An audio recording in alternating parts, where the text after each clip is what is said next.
Breaking news. మంత్రి పొంగులేటి ఇంట్లో ED సోదాలకు సంబంధించిన బ్రేకింగ్ న్యూస్ ఇది. మంత్రి పొంగులేటి ఇళ్ళు, ఆఫీసులు, మంత్రి పొంగులేటి బంధువుల ఇళ్లలో కూడా ఏకకాలంలో సోదాలు జరుగుతున్నాయి. ఉదయం 6 గంటల నుంచి నాన్ స్టాప్ గా తనిఖీలు జరుగుతున్నాయి. ఈడీ అధికారులు బృందాలుగా విడిపోయి 16 చోట్ల తనిఖీలు చేస్తూ ఉన్నారు. పొంగులేటి ఇంట్లోకి రెండోసారి కౌంటింగ్ మెషిన్స్ ని తీసుకువెళ్లారు. ఆ దృశ్యాలు ఇప్పుడు మీరు ఆర్టీవీ స్క్రీన్ పై చూస్తున్నారు. ఆ వ్యక్తి చేతిలో కౌంటింగ్ మెషిన్ ఉంది. అంటే పొంగులేటి నివాసంలో ఉన్న నగదును లెక్కించడానికి కౌంటింగ్ మెషిన్స్ ని తీసుకుని వెళ్తున్నారు. పొంగులేటి ఇంట్లోకి రెండోసారి కౌంటింగ్ మెషిన్ ని తీసుకువెళ్లారు. ఉదయం 2 కౌంటింగ్ మెషిన్లను తీసుకువెళ్లారు. సాయంత్రం మరొక కౌంటింగ్ మెషిన్ ని తీసుకువెళ్లారు. మంత్రి ఇంట్లో భారీగా నగదు ఉందా, అందుకే డబ్బును లెక్కించడానికి ఈ కౌంటింగ్ మెషిన్స్ ని తీసుకుని వెళ్తున్నారా, 2 మెషిన్స్ సరిపోక మరో మెషిన్ ని తీసుకుని వెళ్తున్నారా అనే చర్చ బయట జరుగుతుంది. ఒకసారి మనం చూడొచ్చు. ఉదయం 2 కౌంటింగ్ మెషిన్స్ ని తీసుకుని వెళ్లారు. ఇప్పుడు మరో కౌంటింగ్ మెషిన్ ని ఈడీ అధికారులు లోపలికి తీసుకుని వెళ్తున్న దృశ్యాలు చూస్తున్నాం. మంత్రి ఇంట్లో భారీగా నగదు పట్టుబడింది. ఆ నగదును లెక్కించడానికే ఈ మెషిన్స్ ని తీసుకుని వెళుతున్నారు అనే చర్చ జరుగుతోంది. పోలీసుల ఆధ్వర్యంలో ఈడీ అధికారులు తనిఖీలు చేస్తున్నారు. 7 ఈడీ అధికారులు రంగంలోకి దిగారు. వీడియో రికార్డింగ్ చేస్తున్నారు. లోపల సోదాలకు సంబంధించి వీడియో రికార్డింగ్ కూడా చేస్తూ ఉన్నారు. అణువణువును తనిఖీలు చేస్తున్నారు. ఇన్ని గంటలు ఎందుకు సోదాలు చేస్తున్నారు అనే విషయంపై కూడా చర్చ జరుగుతుంది. ఉదయం 6 గంటలకు ప్రారంభమయ్యాయి ఈడీ తనిఖీలు. ఇప్పటికీ ఇంకా తనిఖీలు కొనసాగుతూ ఉన్నాయి. 6 గంటల సమయం కావస్తోంది. సాయంత్రం 6 గంటల సమయం కావస్తోంది. ఇంకా తనిఖీలు చేస్తున్నారు. ఇప్పుడు మరోసారి మరో కౌంటింగ్ మెషిన్ పట్టుకుని వెళ్లారు. ఈ నేపథ్యంలో ఏం జరుగుతోంది, ఎంత నగదు ఈడీ అధికారులు కనుగొన్నారు అనే విషయంపై చర్చ జరుగుతోంది. పొంగులేటి ఇంటికి వెళ్లిన బంధువుల్ని బయటకు వెళ్లనివ్వలేదు అధికారులు. పొంగులేటి బంధువుల ఫోన్లను కూడా స్వాధీనం చేసుకున్నారు.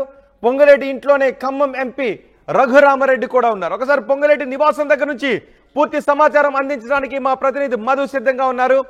మధు, ఇంత సుదీర్ఘంగా ఈడీ అధికారులు తనిఖీల్లో ఏం బయటపడుతుంది? మరో కౌంటింగ్ మెషిన్ ని తీసుకువెళ్ళడానికి కారణం ఏంటి?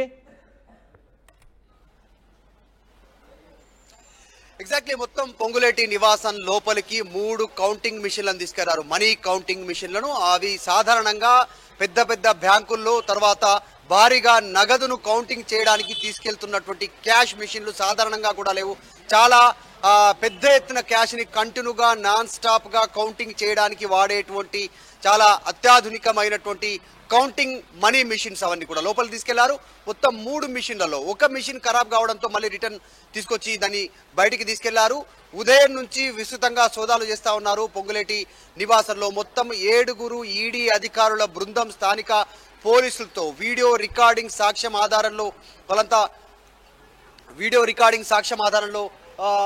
కౌంటింగ్ చేస్తా ఉన్నారు. మనం పొంగులేటి శ్రీనివాస్ రెడ్డి కూతురు స్వప్ని రెడ్డి, ఆయన అల్లుడు ఉంటున్నటువంటి నివాసానికి సంబంధించినటువంటి ఇన్సైడ్ విజువల్స్ చూస్తా ఉన్నాం.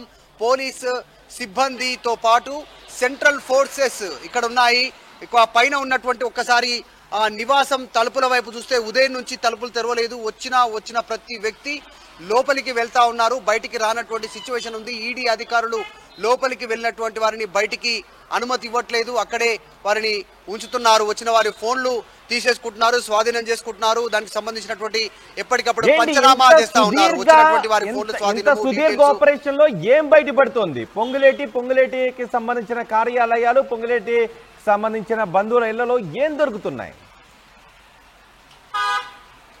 అనేక అంశాలు తెరపైకి వస్తున్నాయి. పొంగులేటి సాధారణంగా ఆయన కాంట్రాక్టర్, A1 కాంట్రాక్టర్ గా ఉన్నారు. పెద్ద పెద్ద వందల వేల కోట్ల కాంట్రాక్ట్ సంబంధించిన పనులు చేస్తారు. గత ప్రభుత్వంలో కాళేశ్వరానికి సంబంధించిన పనులు కూడా పొంగులేటి శ్రీనివాస్ రెడ్డి దక్కించుకున్నాడు. దానికి సంబంధించినటువంటి 600 TDS కి సంబంధించినటువంటి ట్యాక్స్ ఎగ్జంప్షన్ అక్రమంగా తీసుకోవడం జరిగింది. దానివల్ల ప్రభుత్వానికి తీవ్ర నష్టం జరిగింది అనేటువంటి అంశంలో ఈడీ దర్యాప్తు చేస్తుందని ఒకవైపు వార్తలు వినిపిస్తా ఉంటే, మరొక వైపు రీసెంట్ గా కాంగ్రెస్ అధికారంలోకి వచ్చిన తర్వాత ఇక్కడ మొత్తం దాదాపు కొన్ని వేల కోట్లకు సంబంధించినటువంటి నగదు నిలువలను ఇక్కడ నగదును వాళ్ళు ప్రభుత్వం నుంచి పొందారు. దానికి సంబంధించిన బిల్స్ క్లియరెన్స్ పొందారు అనేటువంటిది మరొక ఆరోపణలు వస్తా ఉన్నాయి. ఇది కాకుండా పొంగులేటి శ్రీనివాస్ రెడ్డి కుమారుడు హర్షారెడ్డికి సంబంధించినటువంటి అంశం పైన కూడా ఈడీ అధికారులు దృష్టి పెట్టారు. చెన్నై కస్టమ్స్ కి సంబంధించినటువంటి అంశాన్ని వారు అదుపులోకి తీసుకుంటున్నారు, వారి హ్యాండ్ ఓవర్ చేసుకుంటున్నారు అనేటువంటిది చర్చ కొనసాగుతోంది. మొత్తానికి హర్షారెడ్డికి సంబంధించిన కేసు అయితే వాచ్ అత్యంత ఖరీదైనటువంటి 2 కోట్ల నుంచి 5 కోట్ల వరకు విలువ చేసే ఒక్కొక్క వాచ్ను ఒక స్మగ్లర్ ద్వారా కొనుగోలు చేశారు. హవాలా తర్వాత క్రిప్టో కరెన్సీ రూపంలో వాటిని చెల్లించారు డబ్బును అనేటువంటిది చర్చ కొనసాగుతోంది. ఒకవేళ అలాగానే చేస్తే మనీ లాండరింగ్ కేసు అవుతుంది ఆ అంశంలో అనేటువంటిది చర్చ ఒకవైపు స్టార్ట్ అవుతా ఉంది. కాకపోతే పెద్ద ఎత్తున ప్రస్తుతం స్వప్ని రెడ్డి తెలంగాణ కాంగ్రెస్ లో ఎటువంటి చర్చ జరుగుతోంది? పొంగులేటి నివాసంలో ఈడీ అధికారుల సెర్చ్ ఆపరేషన్ గురించి సుదీర్ఘంగా సెర్చ్ ఆపరేషన్ కొనసాగడం పైన తెలంగాణ కాంగ్రెస్ లో జరుగుతున్న చర్చ ఏంటి? ఎగ్జాక్ట్లీ తెలంగాణ కాంగ్రెస్ పొంగులేటి శ్రీనివాస్ కి అండగా నిలబడే ప్రయత్నం చేస్తా ఉంది. కాంగ్రెస్ అధికారంలో ఉన్నటువంటి రాష్ట్రాలలో సాధారణంగా కాంగ్రెస్ మంత్రులపైన నాయకులపైన ఈడీ అటాక్ చేస్తుంది, అదంతా మనకు తెలిసిందే అనేటువంటిది వాళ్ళు కొట్టిపారేస్తా ఉన్నారు. పొంగులేటి శ్రీనివాస్ రెడ్డి మాత్రం మినిస్టర్ క్వార్టర్స్ లో ఉన్నారు. మినిస్టర్ క్వార్టర్స్ లో ఉదయం నుంచి అక్కడే ఉన్నారు. అత్యంత సన్నిహితులతో కుటుంబ సభ్యులతో ఆయన భేటీ అవుతా ఉన్నారు. పొంగులేటి శ్రీనివాస్ రెడ్డి సొంత సోదరుడు కూడా మినిస్టర్ క్వార్టర్స్ కి అధికారిక నివాసానికి చేరుకున్నారు. పొంగులేటి శ్రీనివాస్ రెడ్డితో భేటీ అవుతా ఉన్నారు. ఎక్కడెక్కడ సోదాలు జరుగుతా ఉన్నాయి, ఏ అంశాలను ఫోకస్ చేస్తా ఉంది ఈడీ, అసలు ఏం చేద్దాం అనేటువంటి అంశాలను తెలుసుకునే ప్రయత్నం చేస్తా ఉన్నారు. ఎందుకంటే ప్రస్తుతం పొంగులేటి నివాసం సంబంధించినటువంటి లోపల ఇన్సైడ్ పూర్తిగా ఈడీ అధికారుల ఆధీనంలో ఉంది. ఇక్కడ ఎవరిని అనుమతించట్లేదు. ఆల్రెడీ ఖమ్మం ఎంపీ రామసహాయం రఘురామరెడ్డి లోపలికి వెళ్లారు. ఆయన పొంగులేటి శ్రీనివాస్ రెడ్డికి వియ్యంకుడు, ఆయన రీసెంట్ గా గెలిచినటువంటి ఖమ్మం ఎంపీ లోపలికి వెళ్లారు. ఉదయం నుంచి ఆయన బయటికి రానటువంటి సిచ్యువేషన్ ఉంది. ఆయనతో పాటు అత్యంత సన్నిహితులు కుటుంబ సభ్యులు లోపలికి వెళ్లారు. వాళ్ళు లోపలే ఉండిపోయాల్సినటువంటి సిచ్యువేషన్ ఉంది. దాంతో పాటు స్వప్ని రెడ్డి భర్త ఎవరైతే ఉన్నారో పొంగులేటి శ్రీనివాస్ రెడ్డి అల్లుడు కూతురు కూడా ఇదే నివాసంలో లోపల ఉన్నారు. ఆ నివాసంలో బయటికి కూడా రానివ్వట్లేదు, ఇన్సైడ్ లోపలనే ఉన్నారు. మొత్తం 3 అంతస్తులలో నిర్మించినటువంటి ఈ బిల్డింగ్ లో ఎవరిని కూడా బయటికి వదలట్లేదు. సెక్యూరిటీతో సహా వ్యక్తిగతంగా లోపల పనిచేస్తున్నటువంటి పని వాళ్ళతో సహా ఇదే బిల్డింగ్ లో ఉండిపోయినటువంటి సిచ్యువేషన్. అన్ని బయట నుంచి వస్తాయని టీ బిల్డింగ్ టీ కావచ్చు, లంచ్ కావచ్చు, బ్రేక్ఫాస్ట్ కావచ్చు, అన్ని ఇక్కడ నుంచి బయట నుంచి తీసుకెళ్తా ఉన్నారు లోపలికి. కౌంటింగ్ మిషన్లను లోపలికి తీసుకెళ్లారు. మొత్తానికి పొంగులేటి నివాసంలో జరుగుతున్న సోదాలు ఇంకా ఎంతసేపు ఈ సోదాలు జరిగే అవకాశం ఉంది? మరి ఇంకా ఎంతసేపు ఈ సోదాలు జరిగే అవకాశం? 8 నుంచి 8:30 రాత్రి 8:30 వరకు కూడా ఈడీ సోదాలు కొనసాగేటువంటి అవకాశం ఉంది. విస్తృతంగా ప్రతి అణువు వాళ్ళు దీనికి సంబంధించిన సోదాలు నిర్వహిస్తా ఉన్నారు. అన్ని కూడా స్థానిక పోలీసుల వీడియో రికార్డింగ్ సాక్ష్యం ఆధారంగా వాళ్ళు పంచనామా చేస్తా ఉన్నారు. డాక్యుమెంట్స్, నగదు, తర్వాత బంగారం, నగలు, ఇలాంటివన్నీ కూడా బ్యాంకుకి సంబంధించినటువంటి ఫిక్స్డ్ డిపాజిట్ సంబంధించిన డాక్యుమెంట్స్ ఏమున్నా వాళ్ళు స్వాధీనం చేసుకుంటారు. ఈడీ స్టైల్ అలా ఉంటుంది. ఈడీ ఎంక్వైరీకి సంబంధించి ఈడీ విచారణ ఆ రకంగా సాధారణంగా ఉంటుంది. ఇంట్లో ఇప్పుడు ఎంత మేర క్యాష్ ఉంది దానికి సంబంధించిన డీటెయిల్స్ వాటిని కౌంట్ చేస్తారు, వాటిని సీజ్ చేస్తారు. బంగారం ఎంతో ఉంది, నగలు, వారు వాడేటువంటి వాటిని సీజ్ చేస్తారు.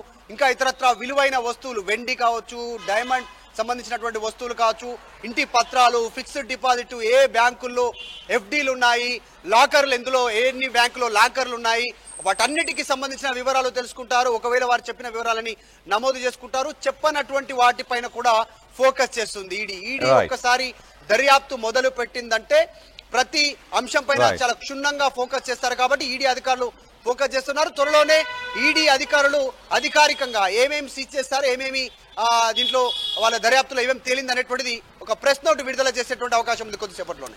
రైట్ మధు, మంత్రి పొంగులేటి ఇంట్లో ఉదయం 6 గంటల నుంచి నాన్ స్టాప్ గా తనిఖీలు జరుగుతున్నాయి. ఈడీ అధికారులు తనిఖీలు జరుగుతున్నాయి, సుదీర్ఘ తనిఖీలు జరుగుతున్నాయి. పొంగులేటి ఇంట్లోకి రెండోసారి మళ్ళీ కౌంటింగ్ మెషిన్ తీసుకుని వెళ్లారు. ఉదయం